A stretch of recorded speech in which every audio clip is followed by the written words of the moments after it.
Magandang araw po sa lahat. Welcome to my YouTube channel, Dexter Works. Meron pong dinala dito sa atin na Yamaha MIUI kasi ayaw na daw itong umandar at tinambay na ito ng mahigit isang taon itong motor na to. At ang gagawin natin dito ay i-refresh natin itong kanyang motor. Papalitan natin to ng bagong battery at saka i-top overhaul natin ito. Tapos linisin natin yung kanyang fuel tank. Tapos magpapalit tayo ng bagong fuel pump filter. Ito na, natanggal ko na yung kanyang compartment at saka yung kanyang battery. Napuputulin natin itong kanyang tornilyo dito sa ilalim. Tapos napakarumi na yung gasolina dito sa kanyang fuel tank. Papalitan natin ng bagong. Tinambay nila ito kasi ayaw na daw umandar. At ngayon, ang gagawin natin dito ay i-refresh natin. Tapos dito tinignan natin yung kanyang kuryente. Malakas pa naman yung kanyang kuryente dito sa kanyang spark plug. At ang gagawin natin dito ay i-top overhaul natin ito. Unahin natin tanggalin itong kanyang fuel tank. Tapos lilinisin natin.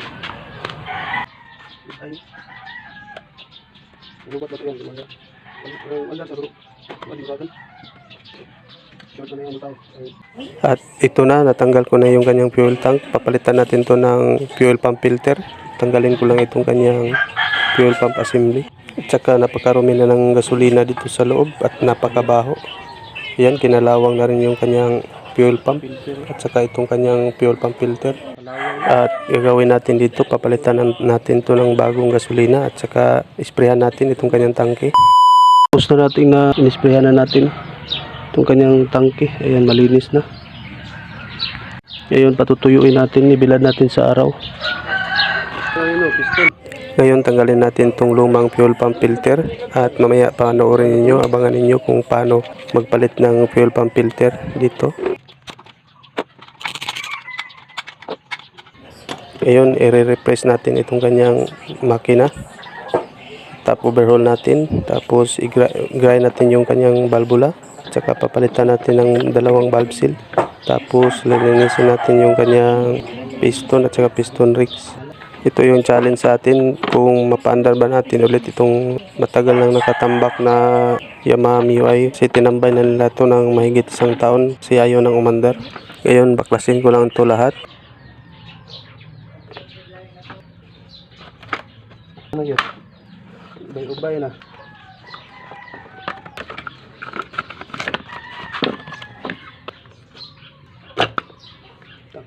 Tumoy. Aray, kasakit sa kuntiin. Ko.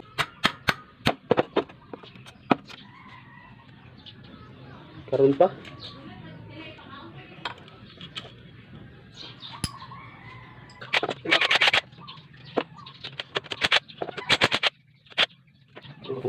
Ngayon tanggalin natin itong kanyang cylinder head.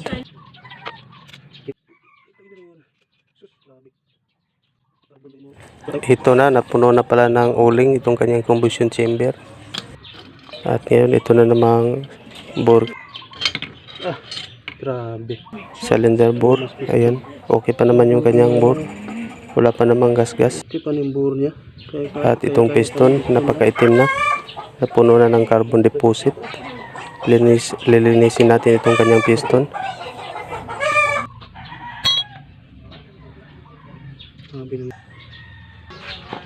Ngayon tanggalin natin itong kanyang carbon deposit, itong mga uling niya dito sa kanyang piston. At i-grind na rin natin itong kanyang dalawang valvula. Tanggalin ko lang itong kanyang rocker arm, saka itong kanyang camshaft.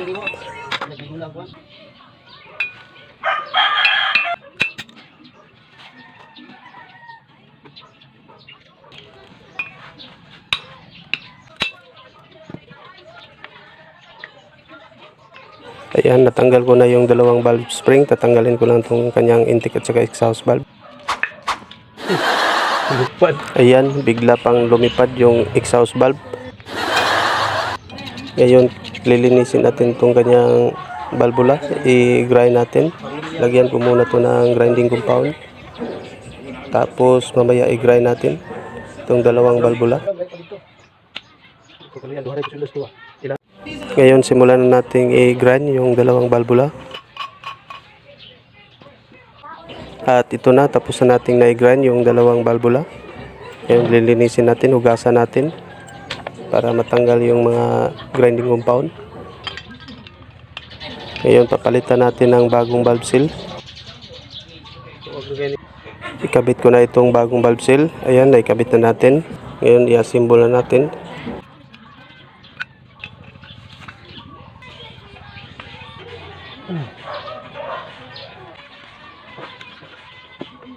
Ibalik na natin itong kanyang valve spring. Lagyan ko muna ito ng dalawang valve lock.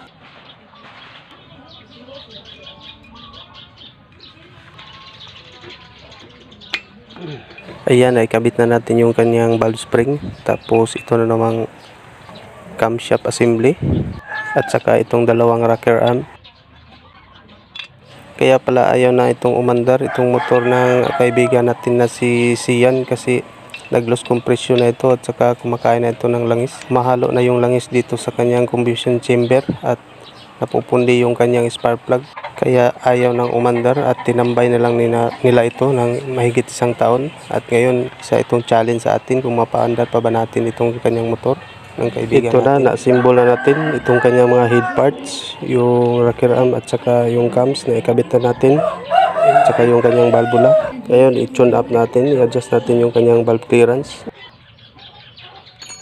Ang ilalagay natin na valve clearance dito sa intake ay 10 mm. Tapos sa exhaust ay 18 mm. Okay na.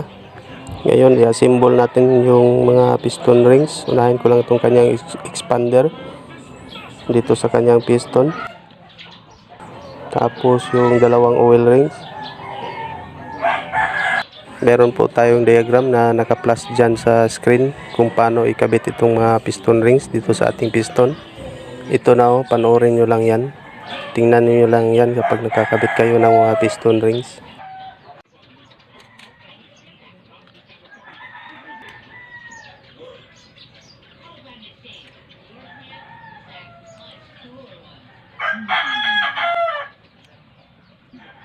Ayan, tapos na natin naikabit yung mga piston rings dito sa kanyang piston.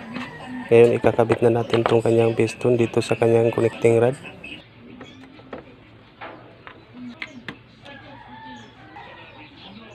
Ayan, naikabit na natin yung piston dito sa kanyang connecting rod. Nailagay na natin yung kanyang piston pin. Ngayon, lalagyan natin ang piston pin lock.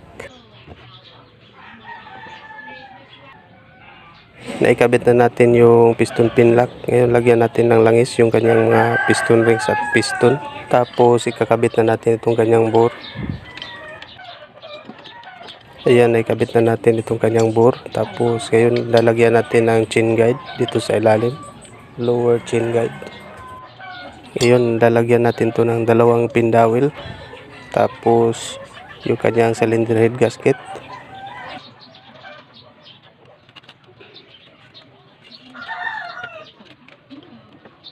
Ayan, ikabit na natin yung kanyang cylinder head gasket. Ngayon, ito na namang cylinder head assembly.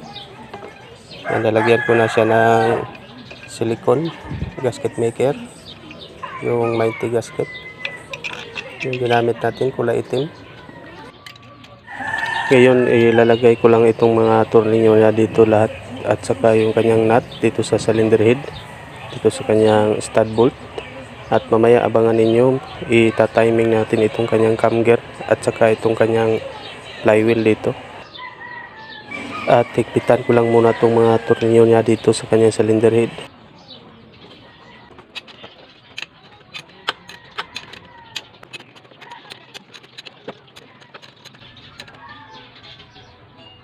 At ngayon, i-timing natin itong kanyang flywheel. Ilagay natin sa TDC or top dead center.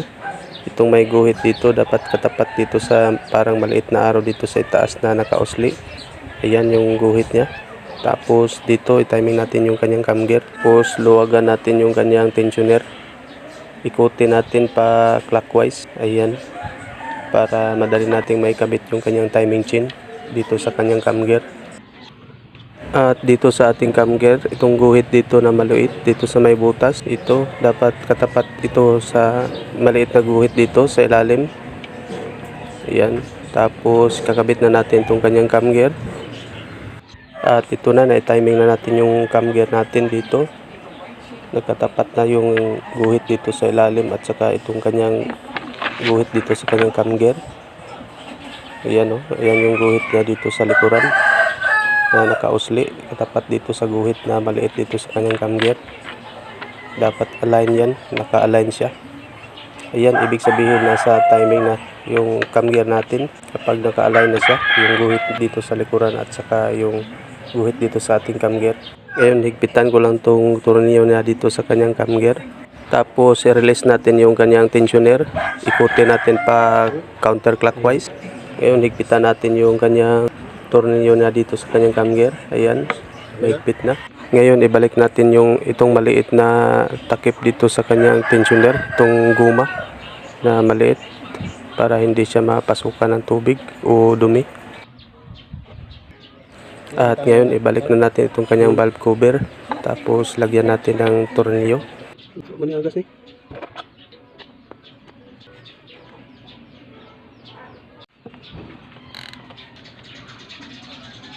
Ayan, mahigpit na yung kanyang tornilyo na dito sa kanyang valve cover. Ngayon, ikakabit natin itong kanyang plastic na cover dito, itong heat cover dito.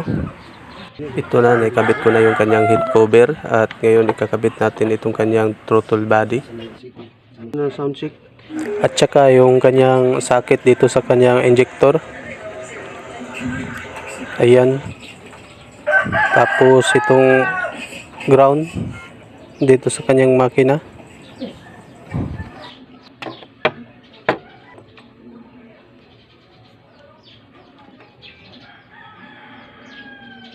Tapos ilagay ko itong dalawang tornilyo dito sa kanyang throttle body.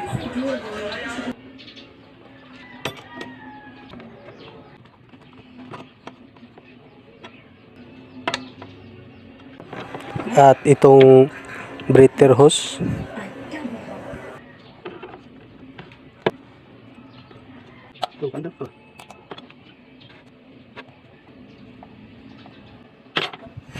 Tapos ibalik ko itong fuel hose. Ayan, naikabit ko na lahat itong mga wires dito at saka yung hose.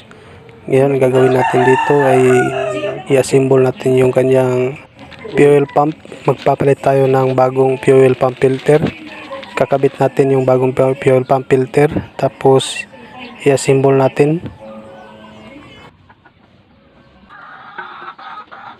Ito na, tapos ko nang naikabit yung kanyang fuel pump filter dito sa kanyang fuel pump assembly. I-assemble ko lang muna to dito sa kanyang fuel tank. Wala man. Yan, tapos ko nang na-assemble itong kanyang fuel pump assembly. Ngayon, ikakabit na natin itong kanyang fuel tank.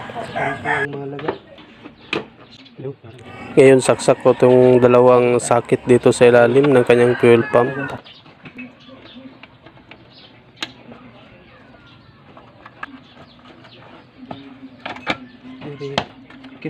Ayan, okay na. Naikabit ko na yung dalawang socket dito sa ilalim. Tsaka yung kanyang fuel hose. Ngayon, higpitan ko itong dalawang tornilyo. At ikakabit natin itong kanyang bagong battery. Ito kailangan kuan doon iungot yung kuan starter para pakinggan lugay back ni. At pagkatapos nating may kabit itong battery terminal ito sa kanyang battery, susubukan natin itong paanda rin. At ayan, tapos na nating naikabit lahat. Ngayon, subukan natin paanda rin itong motor ng ating kaibigan na si Sian. At ito na, napanda na natin sa wakas. Shout out. Yan, tuwang-tuwa yung kaibigan natin na si Sian. Shout out daw. Pila ka kuha ng tambak ni. Pre, pinagol pre. Legit no. At hanggang dito lang muna tayo mga ka-works. See you in the next video. Sana huwag kalimutan na mag-like, share, and subscribe. At kung mahirap sa inyo na mag-subscribe, sana huwag kalimutan na mag-share na lang po. Maraming salamat po sa iyong suporta. Red chip sa lahat. God bless. Peace. I'm out.